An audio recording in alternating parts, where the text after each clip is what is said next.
बिस्मिल्लाहिस्समीउल अलीम मिनश्शैतानिर रजीम बिस्मिल्लाहिर्रहमानिर्रहीम अल्हम्दुलिल्लाहि रब्बिल आलमीन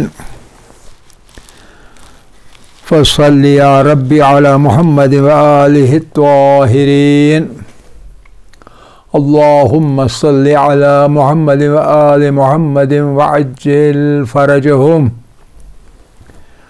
वअज्जिल वलियकल फरज या करीम वजअल फरजना बिफरजिही या अरहमर राहिमीन तवक्कलतु अलल्लाहिल अज़ीम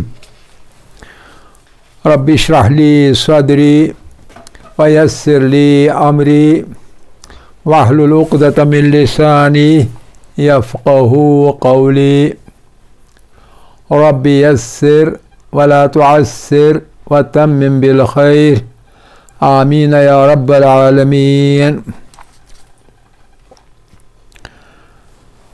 तल्लाब अज़ीज़, दलील नज़्म हमने बहुत इख्तिताम के करीब पहुँचाया है, तो थोड़ा सा आखिरी फिनिशिंग टच देने के लिए अर्ज़ ये है कि दलील नज़्म में हमने ये पढ़ा कि जहाँ भी हम देखते हैं, अपने बदन में देखें, अपने बदन से बाहर देखें, कायनात में देखें, इस दुनिया में देखें, इस दुनिया से बाहर देखें, कहकशानों में देखें, वुसातों में कायनात की देखें, जहाँ कहीं भी देखें तो हमें एक तरह की हम आहंगी दिखाई देती, एक तरह का नज़्म दिखाई देता है हर जगह। तो इसके बारे में कोई नतीजा निकालने के लिए साइंसी तरीक़ा ये है कि दो मफरूज़े बनाए जाते हैं, दो मफरूज़े प्रेमिसेस, दो प्रेमिसेस बनाए जाते हैं, फिर उन दो प्रेमिसेस को एक दूसरे के साथ तकाबुल करके जक्सटोज़ करके, तो वो करने के बाद एक नतीजा निकाला जाता है। तो हमें भी इसी तरह से नतीजे निकालना चाहिए। पहली प्रीमिस ये है कि कायनात में हर जगह हमें एक हम आहंगी दिखाई देती है, और वो हम आहंगी एक डिज़ाइन की सूरत इख्तियार करती है, एक नज़्म की सूरत इख्तियार करती है, एक ऑर्डर की सूरत इख्तियार करती है। डिसऑर्डर नहीं पाए जाते, बल्कि कभी कभी ऐसा होता है एक चीज़ जिसका ताल्लुक़ ही नहीं किसी दूसरी चीज़ के साथ, एक दूसरे को मदद करते हैं, हेल्प करते हैं। जैसे दाना ज़मीन में डाला जाता है, बारिशों का पानी मदद करता है उसके जर्मिनेशन के अंदर, सूरज की गर्मी हेल्प करती है उसकी जर्मिनेशन के अंदर, फिर जब बड़ा होता है पौधा तो सूरज की रोशनी मदद करती है उसको ग़िज़ा हासिल करने के सिलसिले में। इसी तरह हर एक तरह की चीज़ दूसरी तरह की चीज़ को मदद करती है। सबसे बेहतरीन मिसाल जो हमने दी थी कि फूलों और जो बीज हैं उनके आपस का रिश्ता, परवाने वगैरह उनका आपस का रिश्ता, एक दूसरे को मदद करते हैं। तो ये चीज़ एक तरफ। दूसरी तरफ हम बिल्डअप करते हैं एक थीसिस या प्रेमिस, और वो प्रेमिस ये है कि जहाँ भी नज़्म होगा वहाँ हमेशा अक्ल होती है, जहाँ भी नज़्म होता है वहाँ अक्ल होती है। This is premise number 2। जहाँ भी नज़्म होता है वहाँ अक्ल का होना लाजमी है, अक्ल का होना लाजमी है। तो जब अक्ल का होना लाजमी है उसका मतलब ये है कि एक इंटेलिजेंट ऑर्गेनाइज़र का, एक इंटेलिजेंट डिज़ाइनर का होना अक़लन लाजिम है। ये दो बातें हो गई। इन दो बातों को आपस में मिलाएंगे तो नतीजा निकलेगा ये कि इस दुनिया को ऑर्गेनाइज करने वाला, डिज़ाइन इसमें पैदा करने वाला एक बहुत ही इंटेलिजेंट बीइंग होना चाहिए, और वो हमें पता है कौन नहीं है। ये हमने ये प्रेमिस कर लिया।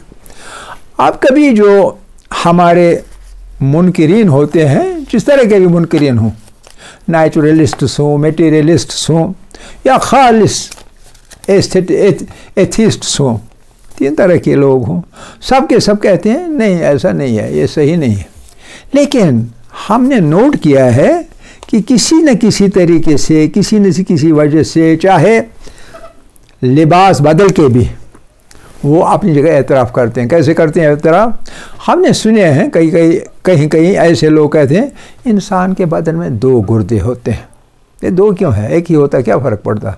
वो कहते हैं कि कभी ऐसा हो सकता है कि एक ख़राब हो जाए तो दूसरा काम करे और इंसान ज़िंदा रहे।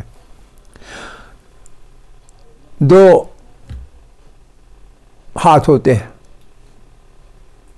इंसान के अंदर। 2 क्यों है? एक ही होता, क्या काम नहीं चलेगा? आप समझे?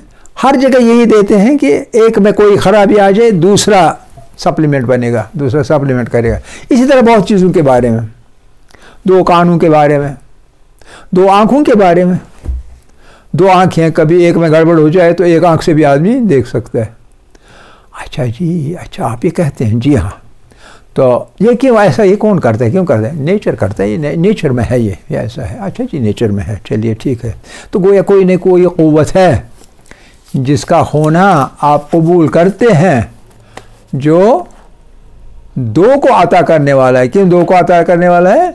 क्योंकि इसका मतलब है वो बड़ा वाइज है, वो बड़ा दाना है, वो बेवकूफ़ नहीं है, इसलिए 2 रखे।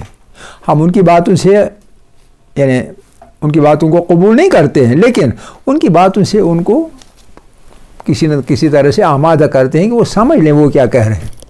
तो वो कह रहे हैं कोई चीज़ है जो कि बड़ी अक्लमंदी के साथ इसलिए ऐसा करता है कि कहीं ऐसा होगा तो वैसा होगा। यही तो बात है ना।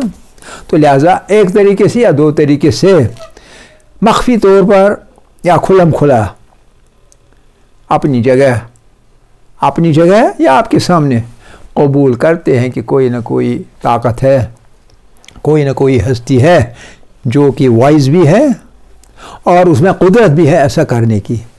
एक तो एक ही वाइज नहीं है, फिर तो ये सब ख्याल ही नहीं पैदा हो सकता। दूसरा कि वाइज है लेकिन कुदरत नहीं है, तब भी नहीं कर सकता कि कुदरत भी होनी चाहिए। तो इस तरह से हमारे जो मादा परस्त हैं, नेचुरलिस्ट्स हैं, तबीई लोग, तबीयत परस्त हैं या एथिस्ट भी हैं, तो किसी न किसी बहाने वो मजबूर हो जाते हैं कि कबूल करें किसी ताकत को, चाहे उसे खुदा का नाम दे दें। उन्हें अगर एलर्जी है तो नाम से है, खुदा के नाम से एलर्जी, वरना इस तरह की बातें वो करते हैं। हकीकत क्या है? हकीकत ये है कि मिसाल के तौर पर उन्हें बहुत फ़ख्र है, बल्कि मगरूर हैं किस बात के कि वो कहते हैं जो इल्मी इनकलाब आया वो मादा परस्ती की वजह से आया, वो थियोलॉजी की वजह से नहीं आया। मादा परस्ती की वजह से कैसे आया कि तजुर्बों का ज़माना शुरू हो गया, और जिस फील्ड में ये तजुर्बे हुए वो उनको साइंसिस कहते हैं। साइंसी मैदानों में तजुर्बे हुए और उन तजुर्बों के ज़रिए से एम्पेरिकल एंडेवर के ज़रिए से, एम्पेरिकल एंडेवर तजुर्बों के इनकलाब के ज़रिए से एक इर्तिक़ा की सूरत पैदा हो गई। हम समझने लगे दुनिया को, उनका तो ये दावा है और इस पर वो फ़ख्र करते हैं। लेकिन एक चीज़ वो नहीं समझते कि हकीकत इसके बरक्स है, और वो बरक्स ये है कि वाक़ई साइंस ने ऐसा किया है। साइंस से नहीं, इल्म ने ऐसा किया है और अल्लाह का हुक्म है इल्म हासिल करो। तो इल्म की वजह से अगर ऐसा हुआ तो अब जो भी किताबें साइंस की हैं किसी भी फील्ड के अंदर, फिज़िक्स के अंदर, केमिस्ट्री के अंदर, बॉटनी के अंदर, ज़ूलॉजी के अंदर, जियोलॉजी के अंदर, एंथ्रोपोलॉजी के अंदर, आर्कियोलॉजी के अंदर, कहीं कहीं भी, जहाँ कहीं भी, समझ रहे कि नहीं, वो किताबें जब हम पढ़ते हैं उन्हीं किताबों में से ज़्यादा सबूत मिलता है खुदा के वजूद का, मिलता है कि नहीं, जैसा हमने पीछे अब तक वो बहस कर ली। तो लिहाजा हकीकत ये है कि साइंस की किताबें जो हैं वो खुदा शनासी की किताबें हैं, वो खुदा से इनकार करने की किताबें नहीं हैं। तो गोया मादा परस्तों को जिस बात पर फ़ख्र है वो उनकी ही तकज़ीब करता है, खुदा परस्तों की तकज़ीब नहीं करता है। उनका दावा उल्टा है और वो उल्टा दावा सही नहीं है। अब इसका नतीजा क्या निकल रहा है? नतीजे के तौर पर हम कहें वो मुमकिन है आपके साथ झगड़ा करेंगे, मुजादला करेंगे, आपकी बात नहीं मानेंगे। ऐसा हो सकता है, कभी ऐसा हो सकता है आपके अंदर भी कोई आदमी हो जो इस किस्म का हो, तो उसको हम कह सकते हैं अगर आपकी बात सच होती तो उस सूरत में जो साइंटिस्ट हैं, तो साइंटिस्ट सब के सब मुनकिरीन खुदा होते। सही है कि नहीं? सही है। अगर सब के सब मुनकिरीन होते तो, लेकिन तारीख बता रही है कि साइंटिस्ट में भी बहुत ही ज़बरदस्त किस्म के खुदा परस्त लोग मौजूद हैं और उनके बारे में आज हम नाम लेके और मुमकिन है थोड़ा इधर का उधर करके थोड़ा सा बता देंगे। सबसे पहला जो खुदा परस्त आदमी था साइंस के अंदर वो न्यूटन था, Isaac Newton, sir Isaac Newton, sir Isaac Newton. ये समझा जाता है साइंस का बाप, क्योंकि इसी से शुरू होगी, इब्तिदा इसी से हो गई साइंस की, साइंसी तहक़ीक़ात की, साइंसी मालूमात इकट्ठा करने की। और इसका ज़माना कौन सा है? इसका ज़माना है सर आइजक न्यूटन, अंग्रेज़ है ये, नजूमी भी है, मैथमेटिशियन भी है, मुसन्निफ़ भी है और फिज़िसिस्ट भी है। साइंसी इनक़लाब में इसका एक अहम किरदार है। 1643 से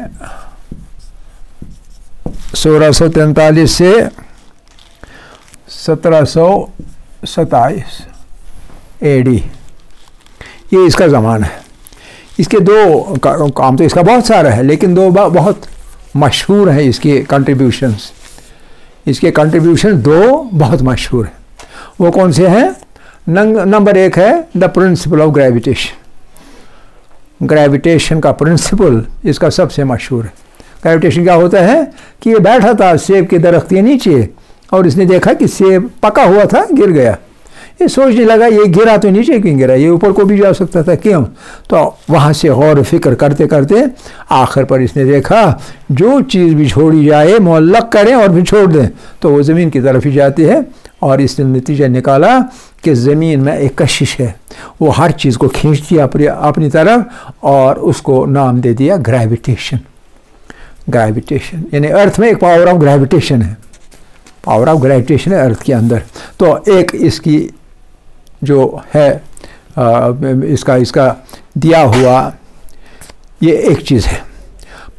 दूसरी चीज़ क्या है इसकी? दूसरी है laws of motion. First law of motion, second law of motion, third law of motion, है कि नहीं? और इसके साथ लॉ ऑफ इनर्शिया भी इसी का है। तो ये दो चीज़ें इसी की देन है। एक है ग्रेविटेशन का कायदा, ग्रेविटेशन आप कह सकते हैं कशिश सक़्ल, कशिश सक़्ल ये एक चीज़ है। और दूसरा है कवायद या कवानीन, कवानीन या कवायद हरकत, laws of motion, first second and third. ये इसके अहम कंट्रीब्यूशंस हैं।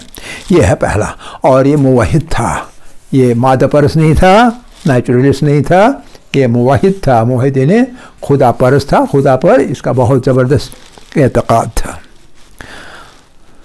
तो दूसरा, अगरचे वो ताज़ा तरीन है, बीच में जो लोग आए हैं वो बाद में हम कहेंगे, लेकिन ये दो सिरों पर दो बहुत ही अहम कंट्रीब्यूशन वाले साइंटिस्ट, साइंसदान जिनका सबसे ज़्यादा कंट्रीब्यूशन दो सिरों पर है, इब्तिदा में और आखिर पर सबसे ज़्यादा। तो इसलिए इनको हम सिरों पर ले लेते हैं, वरना इनसे पहले भी कुछ है, इनके बीच में भी कुछ है, तो वो बाद में ज़िक्र करेंगे। और वो भी ज़बरदस्त मुवाहिद था, हत्ता कि आपको उसकी जो फ़ोटोग्राफ है वो आयतुल्लाह बरूजर्दी के साथ मिलेगी, और वो है एल्बर्ट आइंस्टाइन।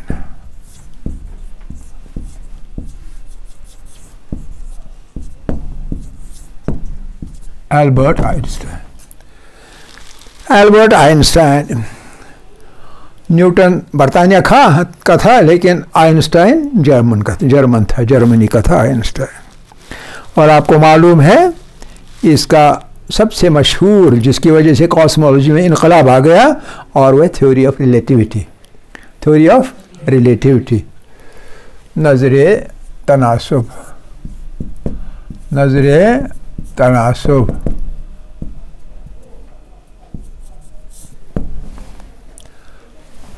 नज़रे तनासुब, थ्योरी ऑफ रिलेटिविटी।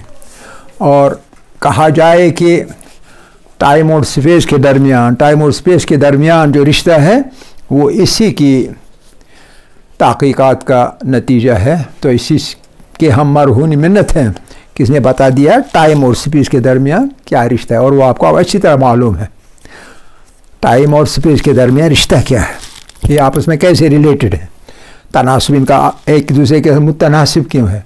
तो ये इसका दिया हुआ मसला है। और दूसरी इससे बढ़कर जो इसकी कंट्रीब्यूशन है वो एक इक्वेशन है, और वो इक्वेशन है E = mc²। mc², E बराबर है mc² के। और इस E mc² में क्या है, E एनर्जी है, E क़ुव्वत के लिए है, E means energy, M means mass, और C जो है ये कांस्टेंट है, और ये है स्पीड ऑफ लाइट स्क्वायर। तो वैक्यूम के अंदर, मगर ये बहरहाल ये इसकी कंट्रीब्यूशन है। और इस बुनियाद पर बहुत सारी और नताइज निकले, बहुत सारे और तहक़ीक़ात हो के बहुत सारी चीज़ें हमें मिल गई। तो इसका ज़माना क्या था, इसका ज़माना था 1879 1879 to 1955, 1955 में फोत हो गया। अब बीच में कुछ और लोग हैं, मिसाल के तौर पर बहुत मशहूर, जिसकी दरियाफ्तों का हम बहुत फ़ायदा उठाते हैं, सुबह शाम हर रोज़ अपने घरों में, कारखानों में, स्कूलों में, इंस्टीट्यूशन में, और है वो है माइकल फैराडे। Michael Faraday.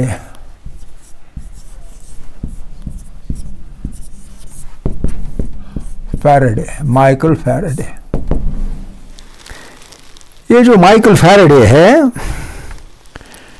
इसने दरियाफ्त की है इलेक्ट्रोमैग्नेटिज्म। यूँ तो वैसे ये दो चीज़ें अलग अलग हैं, इलेक्ट्रिसिटी अलग चीज़ है, लेकिन मैग्नेटिज्म कुछ और चीज़ है। लेकिन इसने दरियाफ्त किया जब किसी चीज़ में से बिजली गुजारी जाती है तो उसमें मैग्नेटिक कैरेक्टरिस्टिक्स पैदा हो जाते हैं, कहते हैं वो भी खींचता है अपनी तरफ, जो कि इंसुलेटर्स ना हों, नॉन इंसुलेटर्स को, यानी धातु वगैरह को खींचता है अपनी तरफ, यानी उसमें मैग्नेटिज्म पैदा हो जाता है। मैग्नेटिक कैरेक्टरिस्टिक्स उस चीज़ में पैदा हो जाते हैं जिसके ज़रिए से बिजली गुजारी जाती है। उसका मतलब है अगर तारों के अंदर बिजली गुजरती है तो इनमें भी एक कशिश होती है।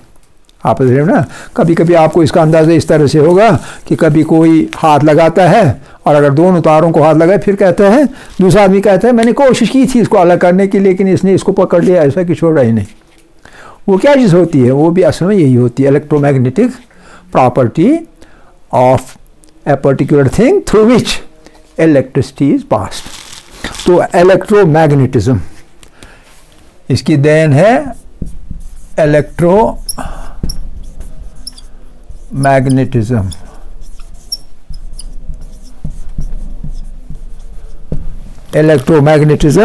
इसकी देन है।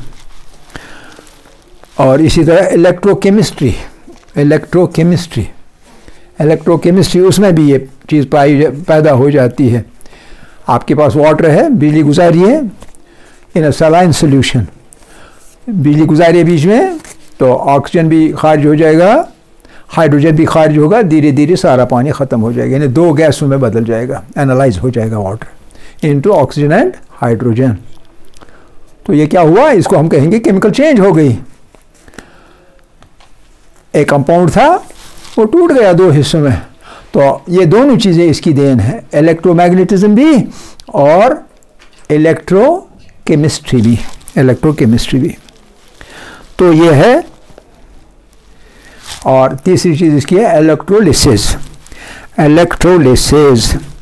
ये फिजिसिस्ट भी था, यानी फिजिक्स का माहिर भी था, केमिस्ट्री भी था, और बाप इसका अहंगर था,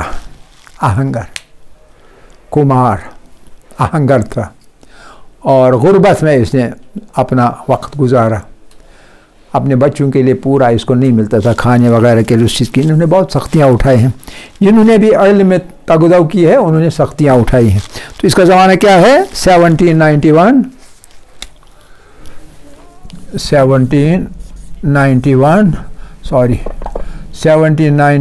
to 1867। ये है माइकल फैराडे। हमारे घर अगर आप आज रोशन है बिजली की वजह से, बिजली का बल्ब किसने बनाया वो अलग चीज़ है, लेकिन जो बेसिक चीज़ है वो माइकल फैराडे की बात है। अगला शख्स है विलियम थॉमसन कैल्विन।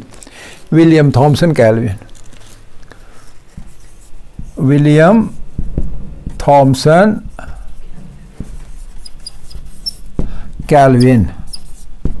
KELVIN।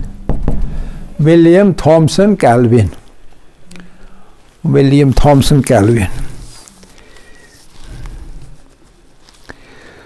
ये शख्स स्कॉटलैंड का था। ये शख्स स्कॉट था, ये स्कॉट यानी स्कॉटलैंड का। और इसका ज़माना है 1824 to 1907। और इसकी ख़ास बात जो है वो है कि एब्सोल्यूट टेम्परेचर जो होता है, एब्सोल्यूट टेम्परेचर, उसका जो इंटरनेशनल सिस्टम है वो इसी ने वजह किया। क्या जी? ये क्या? ये ब्रिटिश था ये, लेकिन असल में फ्रेंच था, लेकिन बाद में आखिर पर बरतानिया में आके ये रह गया। तो हाँ, थॉमसन कैल्विन की बात, एब्सोल्यूट ज़ीरो की दरियाफ्त इसी ने की। एब्सोल्यूट ज़ीरो का कॉन्सेप्ट जो है वो इसी ने दे दिया, और उसका नाम रखा ज़ीरो कैल्विन, क्योंकि इसका नाम कैल्विन था, ज़ीरो कैल्विन्स। और ज़ीरो कैल्विन क्या है? एब्सोल्यूट ज़ीरो वो है 273.15 डिग्री सेंटीग्रेड, या सॉरी ये माइनस है, या -459.67 डिग्री फ़ारेनहाइट। ये टेम्परेचर जो है ये इसने कहा ये एब्सोल्यूट ज़ीरो है। और कहता है कि थर्मामीटर जो होता है लोवेस्ट पॉसिबल यही टेम्परेचर है जिस पर वो पहुंचता है थर्मामीटर, और बिलअमूम ये इम्पॉसिबल है कि थर्मामीटर इस लेवल पर आ जाए। इस लेवल पर आना थर्मामीटर का बहुत मुश्किल है, यानी उसका मतलब है कोई चीज़ इससे नीचे नहीं जा सकती। एब्सोल्यूट ज़ीरो, हाईएस्ट टेम्परेचर कुछ भी हो सकता है, हज़ारों डिग्री सेंटीग्रेड, लेकिन लोवेस्ट जो है ये लोवेस्ट है सेंटीग्रेड में, ये लोवेस्ट है फ़ारेनहाइट के अंदर। और इससे नीचे इस तक भी हत्ता कि थर्मामीटर में रीडिंग नहीं आती है, इट्स इम्पॉसिबल, ये इसका कहना था। तो ये सिस्टम जो है एब्सोल्यूट ज़ीरो का, ये इसकी देन है, और इसका बहुत मुख्तलिफ़ चीज़ों में इसका इस्तेमाल हो गया इसके इस कायदे का। और फिर एक शख्स जिसका नाम है रॉबर्ट बॉयल, जिसके इस पर देन में बॉयल्स लॉ है। रॉबर्ट बॉयल लिखेंगे, ये उर्दू में अंग्रेजी लिखना मुश्किल होता है, BOYLE है Boyle, BOYLE Boyle. Robert Boyle natural फ़लसफ़ी है, नेचुरल फ़िलासफ़र उसमें कुछ होते हैं आइडियलिस्ट। एक फ़लसफ़ा है आइडियलिज़म, दूसरा फ़लसफ़ा है प्रैग्मेटिज़म, तीसरा फ़लसफ़ा है एग्जिस्टेंशियलिज़म, एक है नेचुरलिज़म, जॉन जैक रूसो का है नेचुरलिज़म। तो ये भी नेचुरलिज्म वाला फ़िलासफ़र है, यानी इसका एतक़ाद है फ़लसफ़े पर जो कि नेचुरलिज्म वाला है, बाकी फ़लसफ़ों पर नहीं। तो नेचुरल फ़लसफ़ी है, केमिस्ट भी है, फिज़िसिस्ट भी है और इन्वेंटर बहुत चीज़ों का इसने इन्वेंशन किया है। और इसकी मशहूर देन जो है वो है बॉयल्स लॉ। जो जदीद केमिस्ट्री है उसके फाउंडर्स में से ये है रॉबर्ट बॉयल, जदीद केमिस्ट्री जो है। और तजुर्बात करना, तजुर्बे करना, साइंस की मदद तजुर्बे करना, उसमें भी ये पायनियर है, यानी पहल सबसे ज़्यादा तजुर्बे किए हैं जो इसी ने किए हैं। तो बहरहाल ये इसका ज़माना है 1627,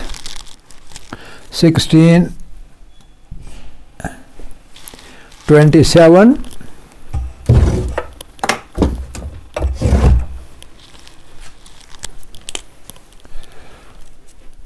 1627 to 1691 इसका ज़माना है। और ख़ास चीज़ इसकी है बॉयल्स लॉ। बॉयल्स लॉ इसकी ख़ास चीज़ है। आपको मालूम होगा कि जो प्रेशर के बारे में लॉज हैं कितने हैं, साइंस वाले आप बहुत सारे हैं ना, कितने लॉज हैं ये प्रेशर के बारे में? एटमॉस्फेरिक प्रेशर है ना, एटमॉस्फेरिक प्रेशर, उसके बारे में कितने लॉज हैं जो गवर्न करते हैं एटमॉस्फेरिक प्रेशर के? नहीं, आपको याद नहीं है। पढ़ा है तो आपको जवाब देना चाहिए जनाब पढ़ा है लेकिन हस्बे आदत भूल चुके हैं, यही आपको कहना चाहिए। तो बहरहाल इसका लॉ जो है उसको बॉयल्स लॉ कहते हैं। Boyle's law, BOYLA, Boyle's law, Boyle's law of atmospheric pressure. दूसरा है Pascal's law of atmospheric, Pascal's law. खैर मुझे उधर नहीं जाना, मैं यही करता हूँ बंद, क्योंकि आप इस तरह से कुछ थोड़ा सा पस्त हिम्मत हो जाओगे और मैं नहीं चाहूँगा कि आप पस्त हिम्मत हो जाएं। अच्छा, आप बॉयल्स लॉ का क्या, बॉयल्स लॉ क्या कहते हैं? कहते हैं pressure of gas, pressure of gas, जो भी गैस होगा, pressure of gas varies inversely, उल्टा inversely varies with its volume. Volume बढ़ जाएगा, प्रेशर घट जाएगा, वॉल्यूम घट जाएगा, प्रेशर बढ़ जाएगा, उल्टा। और किस पर? एक कांस्टेंट टेम्परेचर पर। तो इसका लॉ है PR is equal to K, PR in pressure is equal to K है कांस्टेंट। तो छोड़िए।